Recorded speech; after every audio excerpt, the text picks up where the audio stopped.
আসসালামু আলাইকুম ওয়া রাহমাতুল্লাহি ওয়া বারাকাতুহু।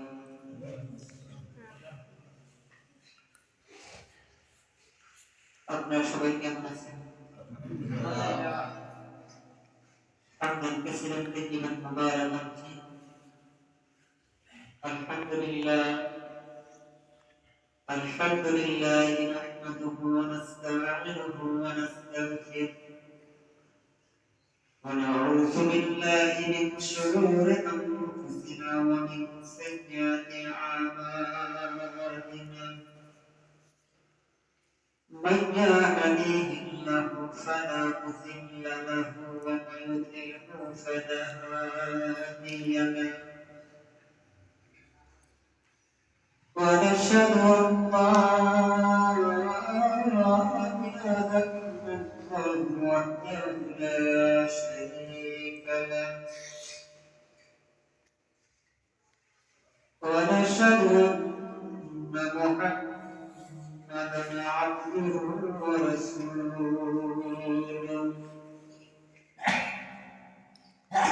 وأرسل بالحق بشيرا ونذيرا وداعيا الله بإذنه وسراجا منيرا. فقال تعالى في كلامه العزيز وفرقانه الحميد: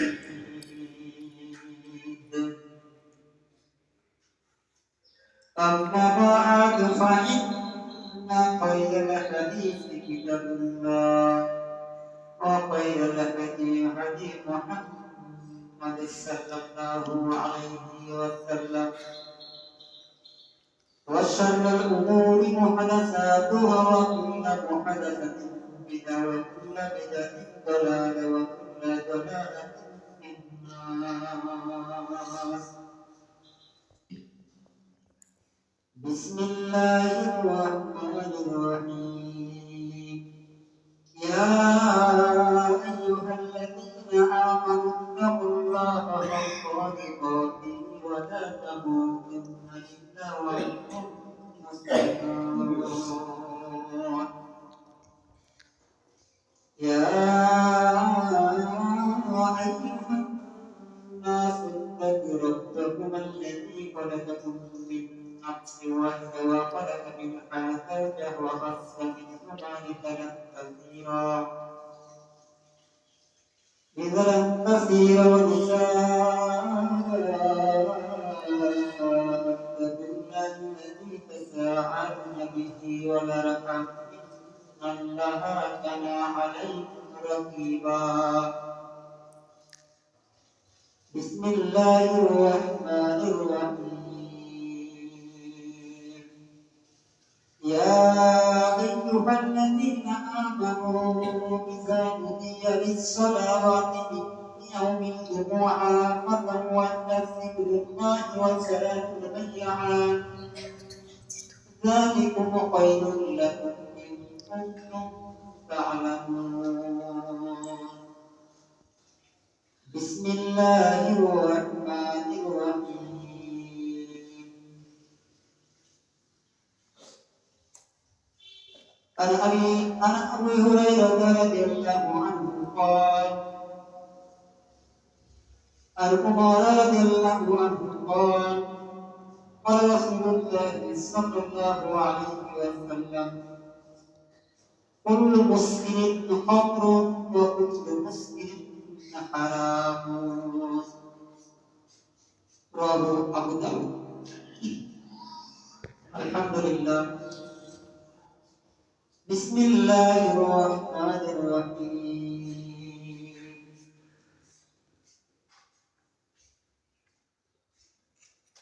إن الله وملائكته يصلون على النبي يا أيها الذين آمنوا صلوا عليه وسلموا تسليما.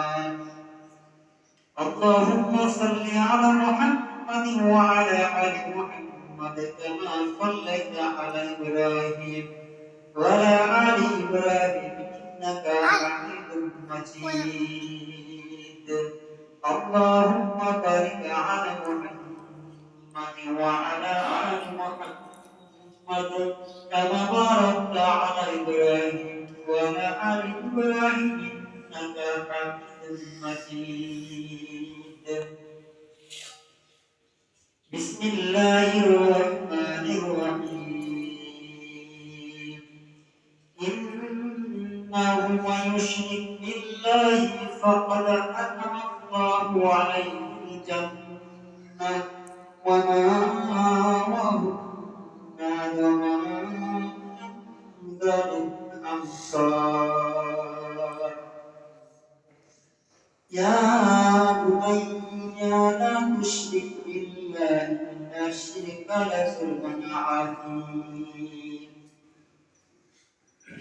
আলহামদুলিল্লাহ, সমস্ত প্রশংসা, সমস্ত গুণগান, সমস্ত তারিফ একমাত্র বিশ্ব প্রতিপালকের জন্য, যিনি আমাদেরকে তার ইবাদতের জন্য তারই ঘরে আসার তৌফিক দান করেছেন। এজন্য সকলে বলি আলহামদুলিল্লাহ। লাখ কোটি সালাত এবং সালাম বর্ষিত হোক মদিনার তাজদার রাহমাতুল লিল আলামিন খাতামুন নবিয়্যিন নবীদের শিরোমণি সমস্ত মানবকুলের নবী আহমদ মুস্তাফা মুহাম্মদ মুস্তাফা সাল্লাল্লাহু আলাইহি ওয়াসাল্লাম বলেন, সকলে বলেন সাল্লাল্লাহু আলাইহি ওয়াসাল্লাম। সম্মানিত উপস্থিতি, আজ 28 নভেম্বর 6 জুমাদাল আখিরা 1447 হিজরি, রোজ শুক্রবার 13 অগ্রহায়ণ 1432 বঙ্গাব্দ। আমার সংক্ষিপ্ত খুতবার বিষয়, কি কি কারণে মানুষের আমল নষ্ট হয়ে যায়, ইবাদত নষ্ট হয়ে যায়। ওমা তৌফিকি ইল্লা বিল্লাহ। সম্মানিত উপস্থিতি, বিষয় হচ্ছে 4টি। আল্লাহ যদি আমাকে তৌফিক দান করেন, আমি 4টি বিষয় আপনাদের প্রতি তুলে ধরবো ইনশাআল্লাহুল আজিজ।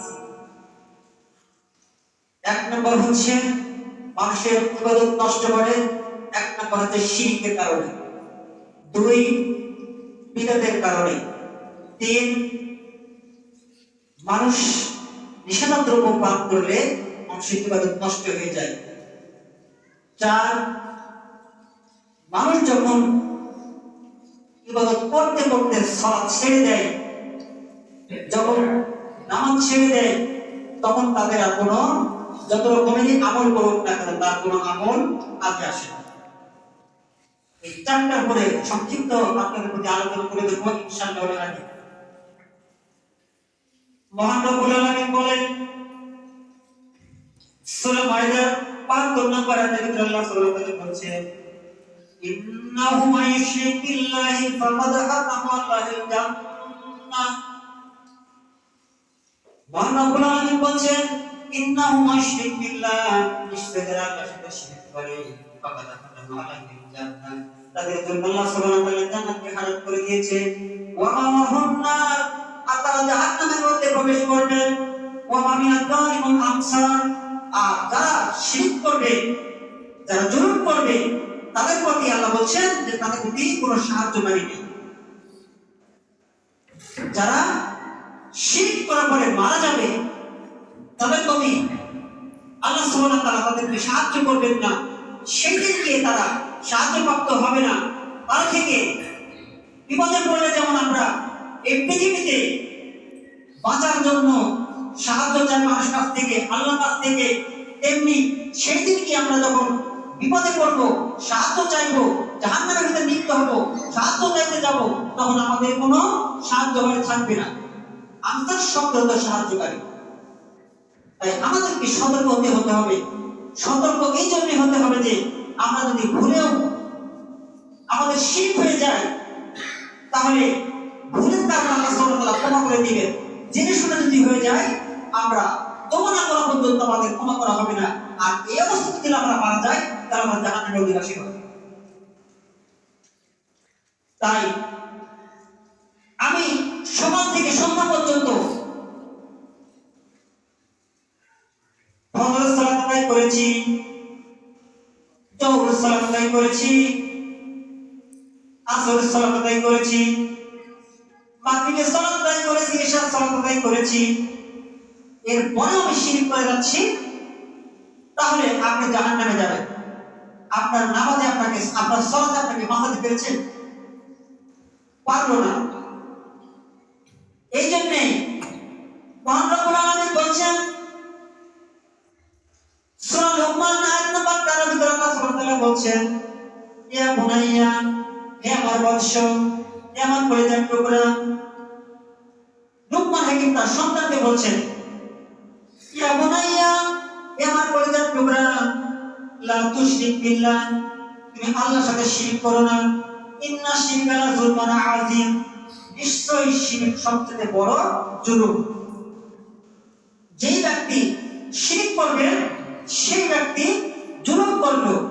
আর সূরা ফাতিহার 72 নম্বর আয়াতে বলছে, যে ব্যক্তি জুলুম করেছে তার কোনো সাহায্যকারী নেই। এখানে আল্লাহ সুবহানাহু ওয়া তাআলা বলছে, যে ব্যক্তি জুলুম করবে তার কোনো সাহায্যকারী থাকবে না। হোক না কেন সে নবীর সন্তান, হোক না কেন সে আল্লাহ সুবহানাহু ওয়া তাআলার প্রিয় বান্দার সন্তান, এরপরে আল্লাহ সুবহানাহু ওয়া তাআলা তাকে ছাড় দেবেন না আল্লাহর সাথে শিরক করলে। আর শিরক কি জিনিস বহু মানুষ বহু জায়গাতে আলোচনা শুনেছেন। অবশ্যই আপনাদের জানা উচিত যে শিরক কি জিনিস। আপনারা অবশ্যই জানেন শিরক কি জিনিস, কারণ এই যে প্রতিটি মানুষের কিন্তু সিজনাল সময় আছে। যেমন আমের সময় রয়েছে, কাঁঠালের সময় রয়েছে, পেঁয়াজের সময় রয়েছে, ধানের সময় রয়েছে, এরকম বিভিন্ন ফসল রয়েছে। এই ফসলগুলো যখন বাড়িতে উঠে আসে, বোনার সঙ্গে সঙ্গে উঠে আসার সঙ্গে সঙ্গে বললেন, এই ফসলগুলো আমরা পেয়েছি বোধহয় আমরা একটা বছর খেয়ে বাঁচতে পারলাম। কি করলেন? বলে ফেলেছেন এই ফসলগুলো আমাদের হয়েছে বলে একটা বছর খেয়ে বাঁচতে পারলাম। আস্তাগফিরুল্লাহ। একবার যদি এই সত্যি কথা বলতেন, একবার যদি শুধু বলতেন যে আলহামদুলিল্লাহ, এই সম্পদগুলো আল্লাহ সুবহানাহু ওয়া তাআলা আমাকে দিয়েছে, তাই এক বছর খেয়ে বাঁচতে পেরেছি, এই একটা আলহামদুলিল্লাহর কারণে আপনার সমস্ত নেকিতে পরিপূর্ণ হয়ে যেত। শুধু এই আলহামদুলিল্লাহ বলার না কারণে আপনার সমস্ত নেকি বরবাদ হয়ে গেছে এবং আপনি জাহান্নামে অধিবাসী হয়ে গেছেন, যতক্ষণ তওবা না করছেন। এই জন্যই শিরকে ইবাদত নষ্ট করে দেয়। 2 নম্বর আল্লাহ সুবহানাহু ওয়া তাআলা বলছেন, রাসূল সাল্লাল্লাহু আলাইহি ওয়াসাল্লাম সহিহ মুসলিমের 2022 নম্বর হাদিসের ভিতরে 20 এবং 22 এই দুইটা হাদিসের ভিতরে উল্লেখ করেছেন, রাসূল সাল্লাল্লাহু আলাইহি ওয়াসাল্লাম বলেন, আবি হুরায়রা রাদিয়াল্লাহু আনহু قال قال رسول الله صلى الله عليه وسلم, আবু হুরায়রা রাদিয়াল্লাহু আনহু হতে বর্ণিত, রাসূল সাল্লাল্লাহু আলাইহি ওয়াসাল্লাম বলেছেন, আম্মা বা'দ, হে মুসলিমবৃন্দ, আম্মা বা'দ ফাইন্না খায়রাল হাদিস কিতাবুল্লাহ, সর্বোত্তম হাদিস হচ্ছে আল্লাহর কিতাব, আল্লাহর কোরআনকে আল্লাহ সুবহানাহু ওয়া তাআলা নিজেই বলছেন যে সর্বোত্তম হাদিস হচ্ছে আল্লাহর কিতাব, আল্লাহর কোরআন। ওয়া খায়রাল হাদিস হাদিস মুহাম্মদ সাল্লাল্লাহু আলাইহি ওয়াসাল্লাম, আর সর্বোচ্চ উত্তম আদর্শ মানুষ হচ্ছে মুহাম্মদ সাল্লাল্লাহু আলাইহি ওয়াসাল্লাম।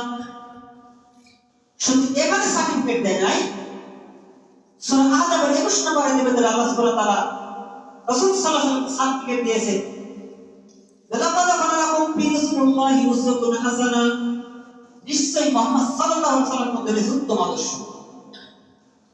তাই রাসূল সাল্লাল্লাহু আলাইহি ওয়াসাল্লামকে এই সহিহ মুসলিমের 2020 নম্বর হাদিসে উল্লেখ করা হয়েছে, আম্মা বা'দ ফাইন্না খায়রাল হাদিস কিতাবুল্লাহ ওয়া খায়রাল হাদিস হাদিস মুহাম্মদ সাল্লাল্লাহু আলাইহি ওয়াসাল্লাম ওয়া শাররুল উমুরি মুহদাসাতুহা, মধ্যে নতুন কিছু আবিষ্কার করা। কুল্লু বিদাতিন দালালা, প্রত্যেক বেদাতকারী পথভ্রষ্ট। ওয়া কুল্লু দালালাতিন ফিতনাহ, আর প্রত্যেক বেদাতকারী জাহান্নামে প্রবেশ করবে। তাহলে আপনি এই যে ফজর থেকে ঈশা পর্যন্ত 5 ওয়াক্ত সালাত আদায় করেছেন, এর মধ্যে কি আপনি কি বিদআত করেছেন কি আপনি কোন দেখেছেন? যদি আপনি করে থাকেন তাহলে আপনার এই ইবাদতকে আপনাকে বাঁচাতে পারবে না। আপনি বিদআত করার কারণে আপনাকে জাহান্নামে যেতে হবে। দালালাতুন ফিন্নার, এটা এসেছে, এই শব্দটুকু এসেছে নাসাইদের হাদিসে। তাই আমাদেরকে সতর্ক থাকতে হবে। যেমন একটি আপনাদেরকে তুলে ধরছি, আপনারা যখন এখানে আহলুল হাদিস বলে দাবি করেন, আপনারা মনে করেন আমরাই সহি মানি। যদি সহি মানতে হয় তাহলে সবটাই মানতে হবে। রাসূল সাল্লাল্লাহু আলাইহি ওয়াসাল্লাম সহিহ বুখারীর বানাতের তারিখের হাদিসটা পাবেন। হাদিসটা বর্ণনা করেছেন আবু হুরায়রা, তিনি বলছেন রাসূল সাল্লাল্লাহু আলাইহি ওয়াসাল্লাম সাহাবীদেরকে নিয়ে দুটি কবরের পাশ দিয়ে হাঁটতে যাচ্ছিলেন। দুটি কবর ছিল তো পুরাতন কবর, দুটি কবর ছিল তো পুরাতন কবর। সেই কবরের পাশ দিয়ে রাসূল সাল্লাল্লাহু আলাইহি ওয়াসাল্লাম সাহাবীদেরকে নিয়ে যাচ্ছিলেন। এমন অবস্থায় রাসূল সাল্লাল্লাহু আলাইহি ওয়াসাল্লাম যখন ওখানে প্রবেশ করলেন, জিবরাইল সাল্লাম তার কানে কানে জানিয়ে দিলেন, জি রাসূলুল্লাহ, হে আল্লাহর রাসূল, এই দুটো কবরে কবর আযাব হচ্ছে। এটা কোনো ভালো ভাবে ধরতে হবে। কি বলছেন? এই দুটো কবরে কবরের আযাব হচ্ছে। আমরা যখন কবরের পাশে যাই, আমাদেরকে কি কেউ কবর দেয়? কোনদিন শুনেছেন যে কোনো মানুষ কবর আযাব শুনতে পেয়েছে? হাদিসে এসেছে, সহিহ বুখারী মুসলিমের হাদিসে এসেছে যে যখন কবরে আযাব দেওয়া হয়, চাপ দেওয়া হয়, তখন মানুষ ব্যতীত, মানুষের মাখলুক, এই মানুষ মাখলুক ব্যতীত পৃথিবীর যত মাখলুক রয়েছে সমস্ত মাখলুক শুনতে পায়। আপনারা শুনতে পান না। তাহলে রাসূল সাল্লাল্লাহু আলাইহি ওয়াসাল্লামকে জানিয়ে দিচ্ছে জিবরাইল সাল্লাম যে এই দুটো কবরে কবর আযাব হচ্ছে। তখন রাসূল সাল্লাল্লাহু আলাইহি ওয়াসাল্লাম কি করলেন? তার সাহাবীদেরকে বললেন যে একটি খেজুরের ডাল নিয়ে আসো। নিয়ে আসার পরে দুই খান করো। খেজুরের ডালটা দুই খান করলেন।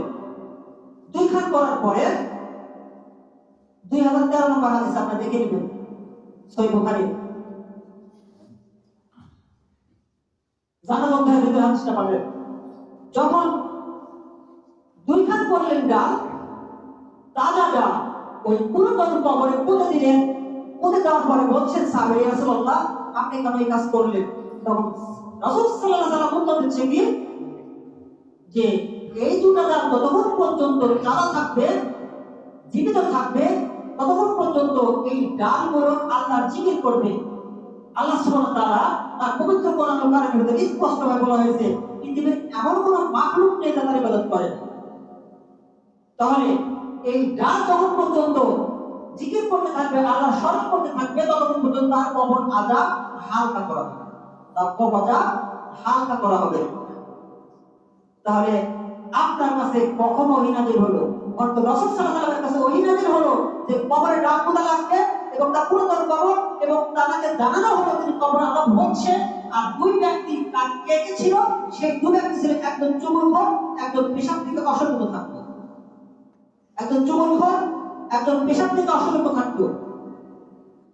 তাহলে নাসাই হাদিসে এসেছে যে ব্যক্তি পেশাব থেকে অসংযত থাকতো সে ব্যক্তি জাহান্নামী, যে ব্যক্তি চুগলখোর, আবু দাউদের হাদিস, সে ব্যক্তি জাহান্নামী। এবং বুখারীর হাদিসে এসেছে যে ব্যক্তি চুগলখোরি করবে সে ব্যক্তি জাহান্নামী। দুই জাহান্নামী ব্যক্তির কবরে আল্লাহ সুবহানাহু ওয়া তাআলা ডাল দিচ্ছে, তার হালকা করা হবে আযাব। যে আপনার কবরে যখন নতুন ডাল পুঁতে দিচ্ছেন, তাহলে কি বলছেন? চারটি কোণা চারটি ডাল দিচ্ছেন, আর চারটি কোণা চারটি ডাল দেওয়ার পর বলছেন 4 গুণ পড়ো। বেদাত কোত্থেকে এসলো? কোত্থেকে বেড়ে এগুলো? আমার বাপ দাদা যা করে গেছে আমার দেখার সঙ্গে সঙ্গে করতে হবে? রাসূল সাল্লাল্লাহু আলাইহি ওয়াসাল্লাম যখন সর্বপ্রথম কোরআনের আয়াত নাযিল হলো, ইকরা বিসমি রাব্বিকা আল্লাযী খালাক, বল তোমার প্রভুর নামে যিনি তোমাকে সৃষ্টি করেছেন। কেন? আগে তো বলতে পারতেন সর্বপ্রথম ইবাদতের ভিতর সর্বোত্তম এবং সর্বমর্যাদাবান ইবাদত হচ্ছে সালাত, এবং সর্বপ্রথম আল্লাহ সুবহানাহু ওয়া তাআলা সালাতের আয়াত নাযিল করলেন না। কেন সর্বপ্রথম বললেন যে ইকরা পড়ো তুমি, আগে পড়তে হবে আপনাকে। আর বাবা যা করে আপনাকে তাই করতে হবে, কে বলেছেন? আপনি কেন বললেন না? এই বিদাতের কথাই আল্লাহ সুবহানাহু ওয়া তাআলা তুলে ধরেছেন রাসূল সাল্লাল্লাহু আলাইহি ওয়াসাল্লামের মাধ্যমে, যে আম্মা বা'দ ফাইন্না খায়রাল হাদিসি কিতাবুল্লাহ ওয়া খায়রাল হাদি হাদি মুহাম্মদ সাল্লাল্লাহু আলাইহি ওয়াসাল্লাম ওয়া শাররুল উমুরি মুহদাসাতুহা ওয়া কুল্লু মুহদাসাতিন বিদআহ ওয়া কুল্লু বিদআতিন দালালাহ ওয়া কুল্লু দালালাতিন ফিতনাহ। সর্বোত্তম কিতাব হচ্ছে, সর্বোত্তম হাদিস হচ্ছে আল্লাহর কুরআন, আর সর্বোত্তম আদর্শ হচ্ছে মুহাম্মদ সাল্লাল্লাহু আলাইহি ওয়াসাল্লামের আদর্শ। তাহলে আমার মুহাম্মদ সাল্লাল্লাহু আলাইহি ওয়াসাল্লাম যা দিয়ে গেছেন আমাকে তাই পালন করতে হবে। আর আপনি যদি কবরে ডাক বলতে আপনাকে তো আসতে হবে, আপনাকে জানতে হবে কবরে আদম হচ্ছে কিনা, এবং পুরাতন কবর হতে হবে। নতুন কবরে আপনি কেন ডাক দিবেন? আপনি তো নিজে তাকে জাহান্নামের ভিতরে আযাবের ভিতরে ফেলে দিবেন। আমাকে বুঝতে হবে ইবাদতটা কি জিনিস, ইবাদতটা কেন করতে হবে, আমার কিভাবে করতে হবে, এগুলো আমাকে একটু বুঝতে হবে, তারপর আমাকে ইবাদত করতে হবে। তাই এই বিধানগুলো যদি করতে হয়, করা হয়, তাহলে আমাদের ইবাদত সমস্ত নষ্ট হয়ে যাবে, আমাদের সালাত আমাদেরকে বাঁচতে পারবে না সেই দিক দিয়ে। শিরক করলে আমাদেরকে বাঁচাতে পারবে না সেই দিক দিয়ে, সালাতে বাঁচাতে পারবে না, ডাক্তারে বাঁচতে পারবে না, কোনো কিছু বাঁচতে পারবে না। তাই রাসূল সাল্লাল্লাহু আলাইহি ওয়াসাল্লাম বলেন, সহিহ বুখারী মুসলিমের হাদিসের ভিতরে রাসূল সাল্লাল্লাহু আলাইহি ওয়াসাল্লাম বলেন, আজকে বর্ণনা করেছেন আবু হুরায়রা থেকে বর্ণিত, আন আবি হুরায়রা রাদিয়াল্লাহু আনহু قال قال رسول الله صلى الله عليه وسلم, আর আবু হুরায়রা রাদিয়াল্লাহু আনহু বর্ণিত, রাসূল সাল্লাল্লাহু আলাইহি ওয়াসাল্লাম বলেছেন যে যে ব্যক্তি জানাজার নামাজে প্রবেশ করলো, কোন ব্যক্তি যখন জানাজার নামাজে মারা গেল, জানাজার নামাজে যখন প্রবেশ করলো তিনি, সেখানে প্রবেশ করার সঙ্গে সঙ্গে তার জানাজার নামাজ আদায় করলো, তিনি এক কিরাত নেকি পেয়ে গেল। শুনেন নাই? শুনেছেন তো? প্রত্যেকটি জায়গাতে এই কথা বলে যে যদি আপনারা মৃত ব্যক্তির জানাজায় আসেন তাহলে এক কিরাত নেকি পাবেন, আর যদি দাফন করেন তাহলে 2 কিরাত নেকি পাবেন। আমি আজকে বলে গেলাম ওয়াল্লাহি আল্লাহর কসম, একটি নেকিও আপনারা পাবেন না যদি বেনামাজি হন।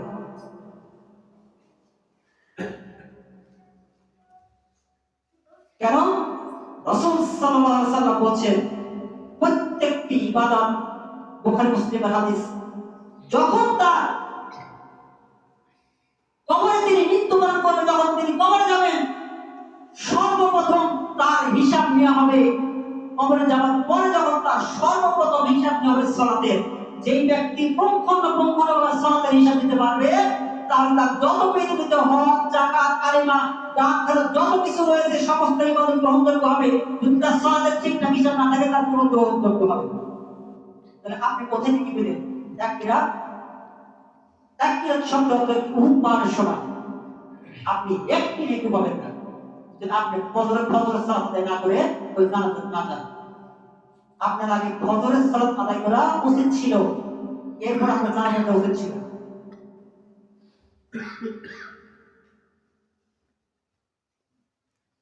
তাহলে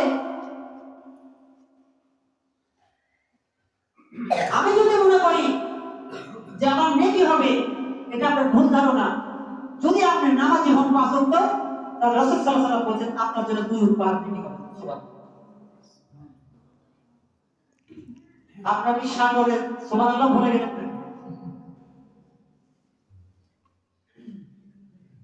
তাই আমাদেরকে বুঝে শুনে ইবাদত করতে হবে, আর জেনে শুনে ইবাদত করতে হবে। কয় নম্বর হলো? 2 নম্বরে পড়েছে বিদআত, 3 নম্বরে পড়েছে সালাত, 1 নম্বরে আর 4 নম্বরে পড়বে নিষেধাদ্রব্য।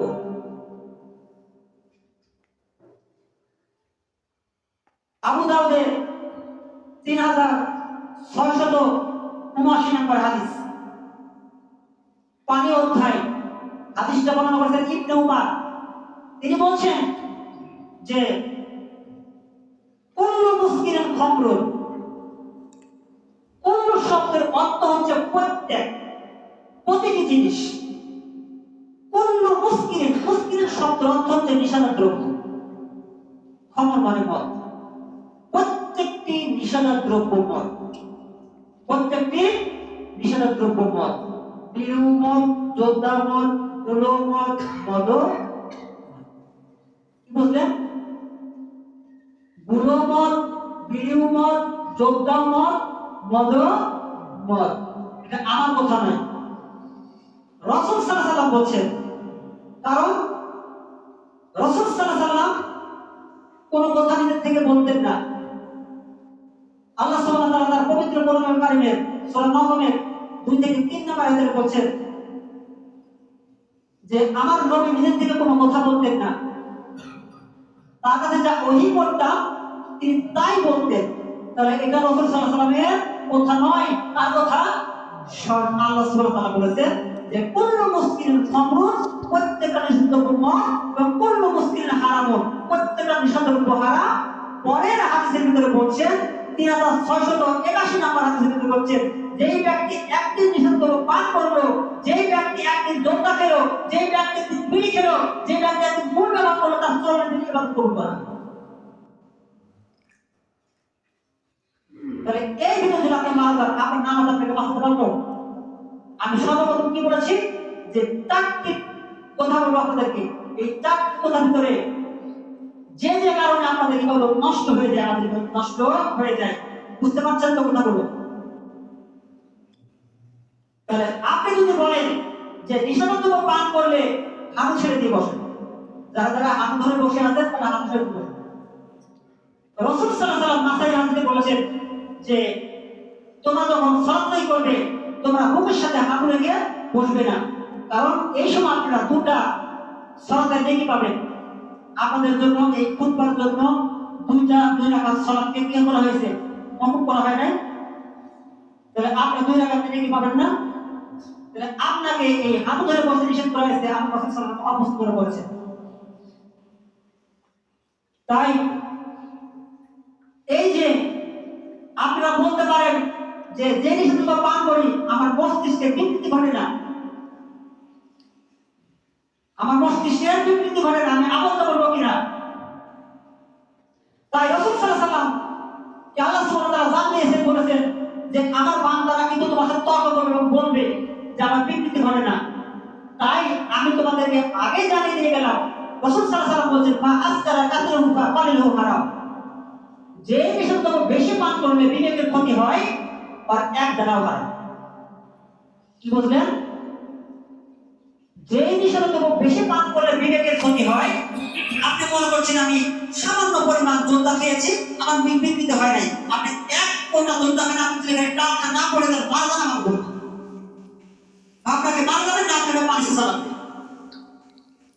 তাহলে ওই কথা আল্লাহ সুবহানাহু ওয়া তাআলা বলে দিয়েছেন বা আসকারা কাসিরুহু ফাকালিলুহু হারাম, যে ব্যক্তি অল্প সংখ্যক নিষেধাজ্ঞা পান করলো ওটাও হারাম। তাহলে হারাম খেয়ে আপনাকে ইবাদত কবুল করা হবে না। তাই আল্লাহ সুবহানাহু ওয়া তাআলা পবিত্র কোরআনুল কারীমে বলেন ইয়া আইয়ুহান নাস, হে মানব সকল, কুলু তোমরা খাও পান করো মিনাত তাইয়্যিবাত, পবিত্র জিনিস থেকে। কি বলছেন? কুলু তোমরা খাও মিনাত তাইয়্যিবাত, পবিত্র জিনিস থেকে তোমরা আহার করো। এরপরে শুধু মানুষকে বলেনি, সাধারণ মানুষকে বলেনি, নবী রাসূলকেও বলছেন এই কথা। ইয়া আইয়ুহান নবী, ওই আয়াতের ভিতরে ইয়া আইয়ুহান নবী, হে নবী সকল, কুলু তোমরা খাও মিনাত তাইয়্যিবাত, পবিত্র জিনিস থেকে। তাহলে পবিত্র জিনিস যদি আপনারা না খান, আর পবিত্র জিনিস যদি আপনাদের খেয়ে যদি গঠিত হয় শরীর আপনার, তাহলে সেই শরীর আল্লাহ সুবহানাহু ওয়া তাআলা জান্নাতে প্রবেশ করাবে। আর যে শরীর আপনার হারাম খেয়ে আপনার মোটা তাজা করেছেন, সেই শরীর কখনো জান্নাতে প্রবেশ করবে না। আল্লাহ সুবহানাহু ওয়া তাআলা বলেছেন না দুর্গা, কারণ পবিত্র জিনিস দ্বারা আল্লাহ সুবহানাহু ওয়া তাআলা জান্নাতে প্রবেশ করাবে। এই জন্য আমাদেরকে সতর্ক হতে হবে। চারটি কারণে আমাদের ইবাদত নষ্ট হয়ে যায়। এই চারটি কাজ, চারটি জিনিস আমাদের সমাজে এখন ব্যয়বহুল ভাবে পরিচালিত